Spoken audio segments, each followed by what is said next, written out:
Hey, what's going on, everyone? So, my wife kind of had an odd request for me, and to utilize my skills, and that was, well, her company had like an update video or something that they were wanting to film, and it's like a product update or something like that. So I was like, yeah, what the heck? Let's set something up. So I figured I'd make a video on the setup that I did. So this is just kind of like if you wanted to like make your living room look awesome. I don't know, maybe that's the title of this video. Anyways, I'm going to show you the lighting setup that we got going on. The camera is pretty irrelevant in this because you know, the lighting is going to really make your camera look as good as possible. The camera is kind of secondary to that. So I'll show you the lights and all that kind of stuff, what we got going on. So let's just go ahead and jump into it. Okay, so before we get rolling on the lights real quick, I'm going to show you, this is kind of the framing I have. And the reason why I've got so much headroom and so much room on the sides is because I actually have frame guides set up on either side, because there's other people in the video and I'm not sure how the editor wants to do that. So they wanted a 9x16 framing, so that's kind of what I gave them here. So anyways, we'll roll camera here so we can kind of get an idea of how all the lights look and all that kind of stuff. But let's go on to the lights here. So the first light we have is the Aperture 120D Mark II, and that is the key light. Right now it's at 84%. We have the lighter diffusion on there. We don't have the 2.5 stop. This is a 1.5 stop diffusion cloth that we have on the actual light right here. And then we have the new clamp right here. This is amazing. It's like the best freaking thing that you could get for the 120D Mark II. And it allows you to basically just clamp the control pack onto a light stand, kind of like the 300D Mark II. But anyways, I digress. That has nothing to do with the actual lighting setup, just kind of cleans things up a little bit.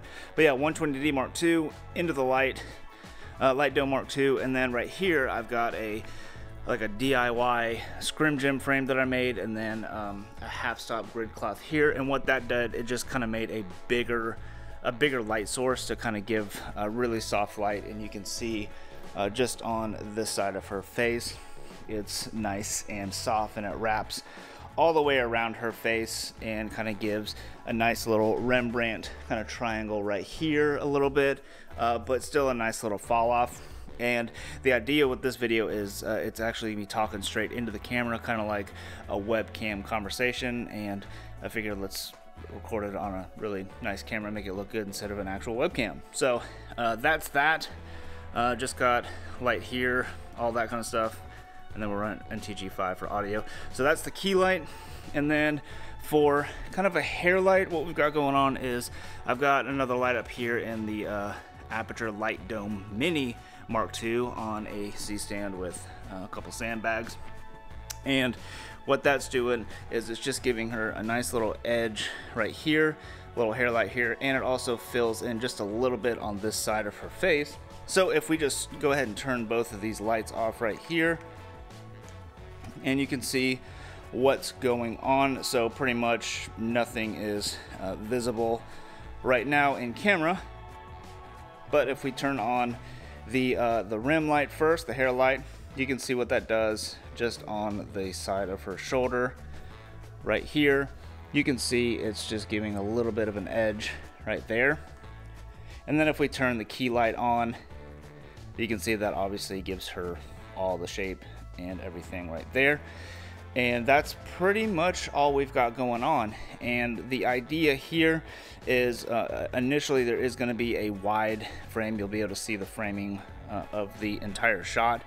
So when we take the aspect off here, you can see that there's a big window source here and then a source here. So that kind of motivates that hair light to kind of give exposure there. And it also, what it does is it kind of gives just a little bit of a punch to these lights right here, and these are kind of some props for the actual video.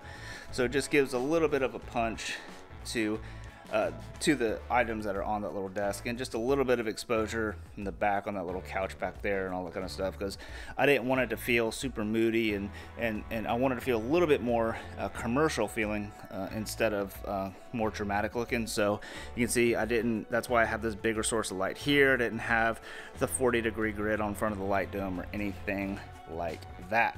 So I know that was pretty quick overview, but I figured I would at least just kind of document a little bit of the lighting setup that I had going on here, because I had a lot of fun setting it up, and yeah, I mean, had no work to do today, so why not? Anyways, guys, if you found that helpful, useful, or anything like that, definitely give me a thumbs up. Hit that subscribe. It really helps when you subscribe, and thumbs up and all that kind of stuff. Leave a comment down below if you like the setup. If you want to see more setups like this, definitely let me know in the comments below.